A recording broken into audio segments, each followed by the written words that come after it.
Hi, my name is Ernest Craven-Neely. I'm a teacher in California. I've been teaching for 25 years.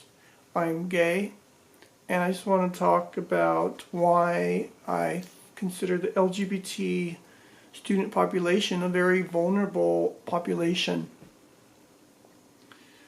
Unlike other minority groups, racial or religious minority groups, where a student might go to school and experience feeling different. For example, if a child is a Latter-day Saint and they go to school and students question them, why do you not drink caffeine? Why do most Mormons have a lot of children in their family? They might feel different, but then when they go home, they have a family that's similar. There's similarity, there's support in the family structure. Same with racial identities. If a child who is Middle Eastern, they go to school, they might feel different, especially if they're newly immigrated from another country. They might feel their language is a little different, maybe the food they eat or the dress, and then they go to home and they have similarity, they have the support.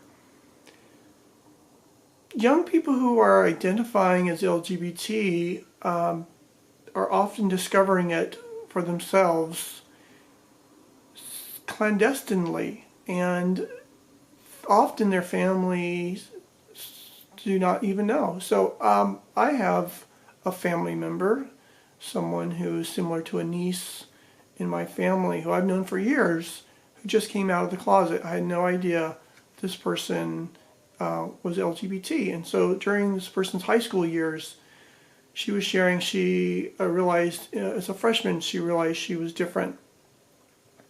So during her high school years, she went through that without her family support. And so when there are LGBT laws that are meant to protect these children, they don't have the same political, so to speak, clout that some of these other groups do. They don't have as many advocates because, like I'm saying, the parents often do not know.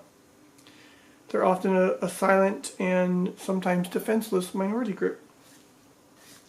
The Center for Disease Control says that gay teens are twice as likely to attempt suicide, to experience more harassment or bullying because of negative stigmatization, to have higher rates of depression, higher dropout rates, higher absenteeism, lower graduation rates, higher drug use. Again, so it makes them a vulnerable population. Center for Disease Control agrees they're vulnerable. In 2014, Ronan Shimizu, he was a 12-year-old from Cordova School District. He was the only male cheerleader, designed his own clothes, was bullied, harassed. He took his own life. Again, another example of being vulnerable in the public school system. One response of a school district official, I was watching an old clip, was that they had programs in place. He said, we have bullying prevention programs in place. Unfortunately, the program didn't work for Ronan. I've mentioned Ronan Shimizu to administrators where I work, and their response is, we have programs for suicide prevention. Unfortunately, in our district, we just had 2 years ago a 15-year-old who took her own life indirectly from a incident that happened because of her perceived sexual orientation, in my opinion, and also negative aspects of gender stereotyping. She liked to play football, and I believe she was on the football team and the wrestling team. Here's something from the California framework. It says, history framework. It says, California children and adolescents have a fundamental right to be respected and to feel safe in their school environment, yet many do not because of their sexual orientation or gender expression. So our Department of Education realizes that many of these students do not feel safe. I went to a high school counselor a couple years ago and I asked her, is it true that what the Center for Disease Control says? Do you find that there are LGBT students who feel vulnerable because of their sexual identity status? And she said at that time she had 2 counselees in high school that were afraid to come out for fear of their safety. I was also talking to a high school student at the time who said he was contemplating suicide and was afraid to go to the Gay Straight Alliance groups for fear that his peers would recognize that he was homosexual. I did address and speak with the counseling agency and told them about this student, and they did intervene. This is from the framework. It says all California educators have a duty to protect students' right to physical and psychological safety, and that's under the LGBT section in our history framework. I believe that's on page 531 or 532.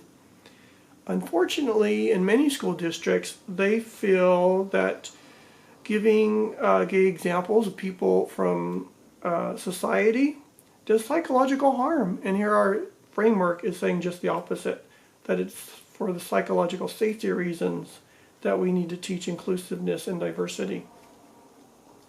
I'm open in my classroom. I give examples of LGBT people in history. I sometimes get flack from the district regarding that. They give me a warning saying, do not teach my own curriculum. I don't have my own curriculum. If we're talking about martyrs, along with John F. Kennedy, Martin Luther King, Malcolm X, I might mention Harvey Milk. So I'm just being inclusive. Other suggestions from the framework. Does teachers need to increase students' access to inclusive curriculum? Make available and share age-appropriate literature that reflects the diversity of humankind. Teach by example and through discussion how to treat diverse others. How do we treat diverse others? I mean, I show respect to diverse others by talking about people in their minority group. So if I want to show respect to African American students, I talk about, and I do, talk about Martin Luther King, Rosa Parks, Harriet Tubman, Malcolm X. If I want to show respect to my Latino students, and I do, talk about Cesar Chavez. To Middle Eastern students, I would talk about Malala, and I do.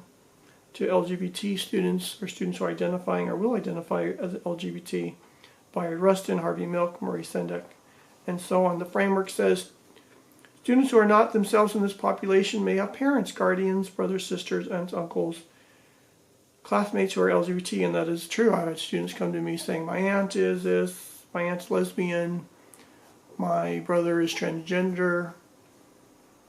I've had a parent call me saying, my brother is gay, I want my children to think of their uncle positively. I appreciate you giving examples of LGBT people from society in your classroom discussions. The framework says teachers can fill in the gaps found in the curriculum by adding relevant examples of diversity beyond those found in the standards. Some school districts are waiting until the framework, the social studies history textbooks are adopted or implemented in the classroom. You don't have to. This says we can give examples of diversity beyond those in the standards. The framework says students need to see examples from their own minority groups, including sexual orientation. Thank you for listening. Would you please join me in protecting LGBT youth, raising the self-esteem of LGBT students or students who will identify as LGBT, to deter or decrease, discourage harassment and bullying by being an LGBT advocate and speaking up, mentioning LGBT people in our history in your class discussions if you're a teacher. Thank you for listening.